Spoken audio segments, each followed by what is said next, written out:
Thank you all for joining us here at COP28 at the Global Decarbonization Accelerator Pavilion. I'm Will Tobin, Assistant Director at the Atlantic Council Global Energy Center, and I'm here with Richard Payne, who is the CEO of RayGen. Richard, thank you so much for being here. Thank you very much for having me. So I would like to start off with a question for you.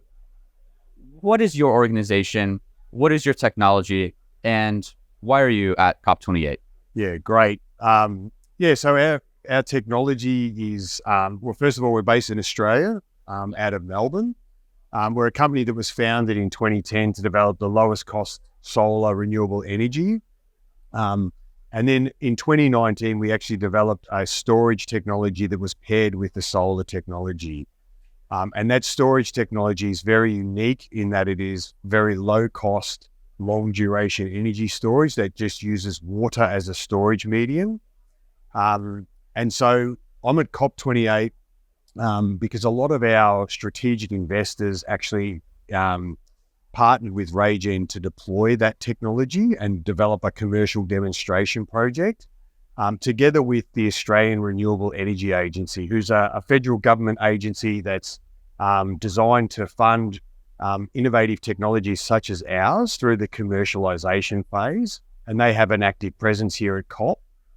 So we're here to learn from COP, to meet a lot of our strategic investors and to see, the direction that the global community is going in terms of addressing climate change. Great, thank you. And so I would love to just get your perspective on the conference so far. What is your overall rating on the proceedings of the conference? What has been accomplished that you think is an achievement that should be highlighted? And what else would you like to see from COP28 going forward? Yeah, sure. So overall, my impression has been very positive. I think it's been a fantastic gathering and of a lot of different countries, obviously, but also companies. And I think in order to address climate change, we can't kind of segregate and think, well, we can't talk to oil and gas energy companies to address this. We have to solve this together. And so I've been really impressed by the fact that it's really brought all of those communities together, companies together. We've seen a really diversified audience as well, people from all over. It's been fantastic to see. And I think a lot of the conversations have been very positive. So the general sentiment behind it is we have to solve this and we have to solve it together. So I think I'd rate it very high from that perspective. And I think that certainly in terms of outcomes so far, the tripling of renewable energy, and I think it's now up to like 123 countries have signed up for that by 2030. That's been really important. We'd like to see more of that, of course. And as to what I'd like to see, I think a strong focus on that sort of ambitious target and reach agreement together on, particularly around the phasing out of fossil fuels. We know the science tells us we have to do that. We also know it's incredibly difficult to do that, but I think that having that agreement there is very important. And the general sentiment behind it is, everyone is so really hoping that we can maintain and keep the 1.5 alive, right?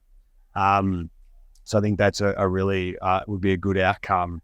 As a complete sort of another aspect for me that's quite important for me is around the protection of forests and kind of reforesting. And I think there's not been a big emphasis on that, but ultimately, when we speak about carbon capture and storage, we have to do that technology, but carbon capture and storage in the form of forestry and keeping forests alive is also, that's a proven technology as well. So I'd like to see more on that through the conference. Absolutely. We need as many carbon sinks as we can possibly find. That's certainly true. So all of this is happening under the umbrella of, or in the context of, the global stocktake. The first global stocktake happened at COP28, of course, as you know, and it showed, as you mentioned, that we are certainly not on track to meet the 1.5 degree pathway, and there's a major course correction that is needed. I would love to give you the opportunity to elaborate a little bit more on what RayGen is doing on the ground to contribute towards that global effort to course correct towards the 1.5 degree pathway. I think at a very high level, we kind of have three kind of key technologies that are being commercialized to address climate change, if you like. So wind, solar, and lithium-ion batteries. And so to decarbonise things like the Australian grid, we have a lot of coal on the grid, coal-fired power stations. What we're seeing is that with a large penetration of renewable energy, but particularly a lot of solar generation during the day, the coal-fired power stations are turning down, and then they're turning up and running at peak power in the evening, for 4 to 6 hours. And until we're able to time shift that renewable energy in the middle of the day and dispatch it at night when it's needed most, those coal-fired power stations will continue to operate. And the grids across the world are seeing this kind of impact. And the grids are very complex and in nature, and it will need a complex number of solutions to solve and transition that grid. And that's where RayGen comes in, because we have long duration energy storage. It has a very low cost medium in water as our storage, and it has very long duration, low cost. So, and having that ability to then dispatch into that will enable us to remove that peak period which coal-fired power stations are filling, and then to take them off the grid. And as well as that, there's a lot of emphasis on producing green hydrogen, green ammonia, etc., green fuel production. And those processes need continuous supply of renewable energy to avoid cycling on things like electrolyzers, and to make the actual fuel at the lowest cost. And that's also where our technology can come in. So we are focused on the Australian market, but we have a lot of strategic investors, energy majors in Europe and in the US, who have opportunities to deploy the technology globally on our behalf. I would like to close with one final question, and that's something that we've been asking all of our panelists. Past COPs, I think we've seen a difficulty of carrying progress forward into the future. How do we ensure that progress that is made here at COP28 is durable, it's sustainable, it's carried into the future? And how would that benefit you and what you're trying to do with RayGen?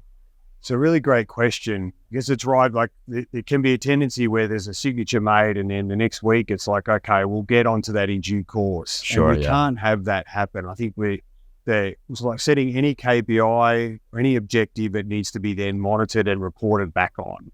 So I think all nations then have a responsibility, and corporates, if the commitments are made, we have to stick to them and be able to report out on them that with that stock take, for example, and actually be able to really actively track those measurable KPIs.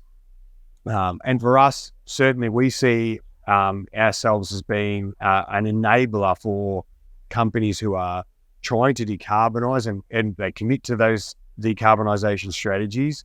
They need a fleet of different technologies in order to do that, and we see ourselves as part of that. Great. Well, Richard, thank you so much for joining us and for telling us a word about RayGen. It's been a pleasure to speak with you. Thank you very much. Appreciate it.